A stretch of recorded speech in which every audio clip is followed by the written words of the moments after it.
Today is all about building good and great habits here on the Kay and Shai Show. We're excited to be bringing you this mini-sode bite-sized portion of rapid fire succession ways to build good habits. Oh, we got some bites for you. Stay tuned.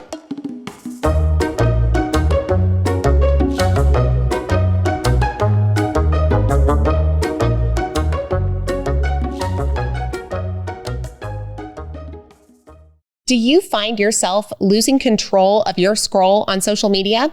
If you do, then you want to stay tuned to join the Simply Social Club with Kay and I. We've got an awesome challenge for you where you have the opportunity to detox from social media for 48 hours, 7 days, 14, or even 31 days right along Shyla and I. So go to kayandshai.com/simplysocial and find out a little bit more, and hopefully you'll take a pledge alongside us. We'll see you in 2023. See you in the club.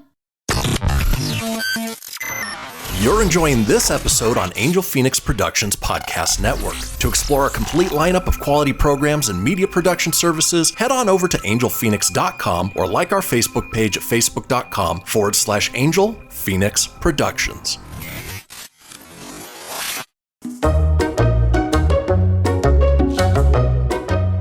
All right, let's take a bite out of this topic, Shai, of building good habits. Oh, well, I am ready for a snack, and that's good because it's only a small snack, which is the first one we want to bring forward. Start small, as we all know when it comes to habits, but when we think about that end result and we picture what it is that we really want, sometimes it looks drastically different than where we are, and that can be pretty intimidating. So starting small helps us see that first step that ultimately will get us across the finish line. This is one of my favorite tips that came out of James Clear's book, Atomic Habits. He akins this to the idea of if you can't get yourself to go running, could you at least just get your shoes on in the morning? Could you get the habit of getting dressed to go running? Is that an agreement that is small enough for your brain to make? Now, chances are that once you get your clothing on and your shoes on, that you'll be like, you know what? I think I'm ready to go for that run, or I'm going to go to the gym, because now you have this next step of motivation. Or if you decide not to do that, you've already completed the task and you've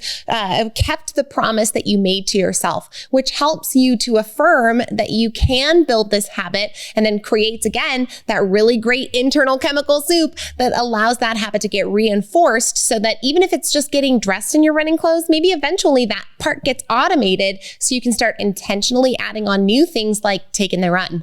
Well, that leads us well into number 2, which is add gradually, right? We start with the shoes, then we add a block walk, then we achieve a mile, then maybe we run the mile, and so on and so forth. But being able to add gradually allows us to take the smaller actions that literally move us down the path towards the direction of what it is that we want. But adding gradually allows our mind to build and make it one step at a time. Sometimes we can't make the leap, right, from where we are to where we want to go, which means adding gradually helps us see that progress and celebrate it along the way.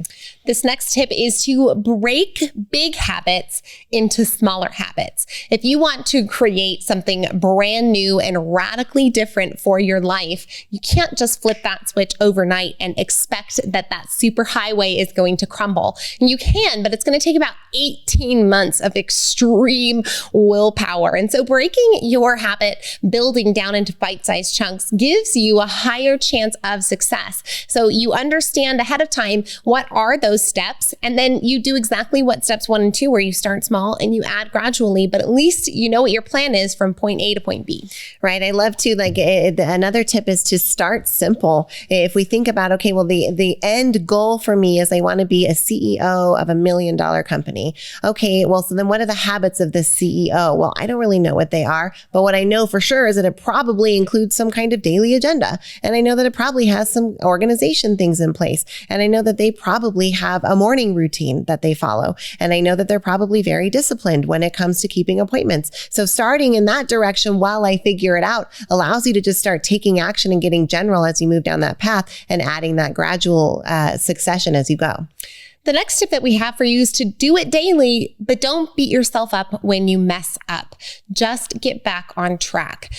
Berating yourself is just as powerful as celebrating yourself, but powerful isn't always a good thing. Sometimes it's powerful in the negative way. So give yourself the opportunity to just get yourself back on your feet. And hey, if you catch yourself not doing the thing that you said you're going to do, give yourself the opportunity to even celebrate the fact that you noticed. Because weeks ago, before you started the habit, you had no foundation laid for this. And so get yourself up and try again tomorrow. And tip number 5 is make it easy. Make this easy on yourself. If you want to build the habit of cooking dinner for yourself every night, don't start with a complicated recipe that takes 2.5 hours. Find a 3-ingredient crock pot or something that is easily achievable for you so you can get those easy wins in early on and build that habit structure as fast as you can. All right. Final one that we have for you here, very similar to what we talked about in our big episode with that chips, uncover the root of the habit. Chances are this habit runs a little bit deeper than just eating chips at 10 o'clock at night. Figure out where this habit is rooted and maybe what thinking patterns are at play, because physical and behavioral habits really come down to how your mind is thinking on a regular basis, because as we think, so we feel, as we feel, so we do. So remember to dig into the roots of your thinking patterns so that you can change your behaviors.